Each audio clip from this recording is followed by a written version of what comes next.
So welcome folks to another one of my videos. For those of you who haven't seen any of them before, my name's Brendan from Blue Light, and over the past several years I've been coaching and supporting people to pass the police assessment process, the recruitment process, quite successfully.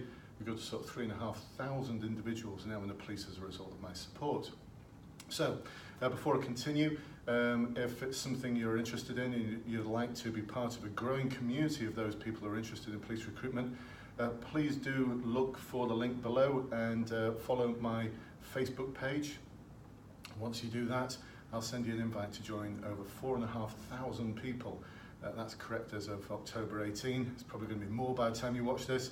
4,500 people who are in my Facebook police recruitment secret group. Secret as in you can't find it if you look for it. Anyway, so what this video is about today. Now, the Met Police are introducing and trialling a brand new assessment centre. They call it the Day One. And of course it now involves role plays, just as the old assessment centre did. However, we've moved away now from the Westshire Centre and we are now in the role of a police officer. So you're expected to deal with role players in your future role as a police officer. Now, to make it fair, they're not going to introduce anything, any kind of scenarios to you where you're going to need a power of arrest or any knowledge or understanding of antisocial behaviour tools and powers, direction to leave or anything like that. This is going to be, I would guess, your ability to be able to deal with the sort of things that just require common sense, good communication skills and the ability to work with people to find solutions. So, I'm about to prepare a far more in-depth video on how to deal with the role players, especially when you've got two role players. So I suspect that you're going to have at least one role play with two role players, and managing them is going to be interesting because these role players aren't like the role players from the Search Assessment Centre where they had about 15 lines and they were incredibly wooden and they're not animated and you might as well have been talking to a robot with no emotion. Like sinking in emotional quicksand was like how one of my clients described it.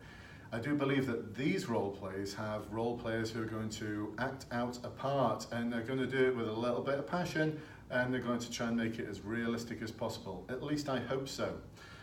So it's going to be about dealing with conflict, and my favourite friend here, Kutsa, is going to be the only way forwards. So we confront the problem and there's certain scripts that you can utilise for that.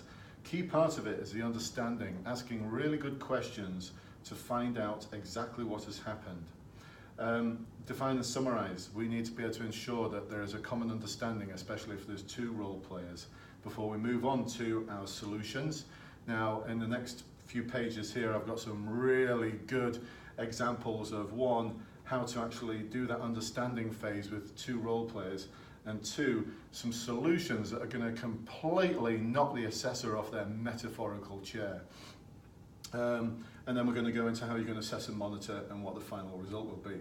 But in terms of solutions, now one of the things that I do outside police recruitment is I work with police forces. At the moment I'm working with Gloucestershire Constabulary and West Yorkshire Police on a process called intensive engagement. I speak about this at conferences. I've done work right across the European Union on this. I've got a background in this where I sort of pioneered some of these techniques that are now being highly valued by forces as they are a great way of enabling communities to become stronger, more cohesive places where there's less demand in the future. So I do all of that kind of work outside of the police recruitment world, and what I'm doing now is I'm taking that into the Police Assessment Centre, so you'll be talking about approaches that are beyond where police forces are now, the direction of travel that they want to go in.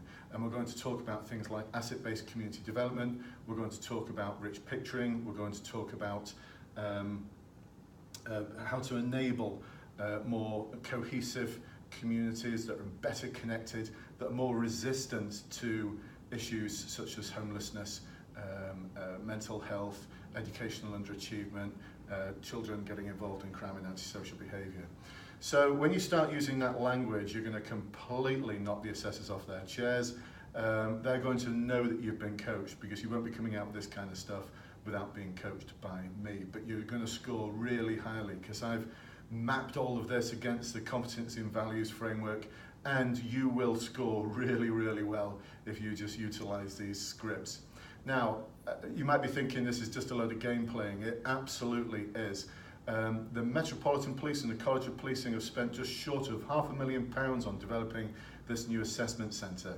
And it's a great shame because all they've done is created something that can be game played again. It's not getting to the heart of who you are, where your values are, and what your real strengths are. It's a standardised test, and the thing about standardised tests is the way to pass them is to behave in a standardised way. But the standardised way I'm going to show you is one that's going to really push you up and score well against the scalars. So if you'd like to know more, there's a link below to my online courses and my seminars. There's also a link, as I said before, to my Facebook page. If you like that, I will then send you an invite to join the secret Facebook group. Facebook. Secret. I mean, the reason why they call it secret is you can't find it, you can't search for it, you can't see who the members are, and you can't see where the posts are and what the posts are unless you're a member. So by the time you're watching this, we might have tipped 5,000 people. Oh my goodness, can you just imagine if just half of them get into the police? That'll mean I've coached and supported, wow, it'll be about 6,000 people into the police. There's only 120,000 police officers in the country. Oh my goodness. Anyway, there you go. A little bit of a model for you, a little bit of a tease actually, because the good stuff is behind this flip chart. So I hope that's helped. I hope it's made sense. I hope it's given you a bit of a direction of travel, because when you're faced with two rowing role players, and you walk into that room and you've got 10 minutes to deal with them, you need some structure. You need an approach which is going to completely stop them from being mischievous and running you around in big circles, which is what they'll tend to do. Okay, if you're watching this on YouTube, if you want to see more of these videos, please feel free to subscribe, and by the magic of some kind of internet something, you'll get access to my YouTube videos every time I post one. How fab is that? And like I said, if you're following this on Facebook or watching this on Facebook, please do click that like button, and by the magic of Facebook, it'll kind of, you know, push my stuff towards you, if you're still interested, that is. Okay, hope you found this useful. Until next time, I shall see you then. Bye-bye for now.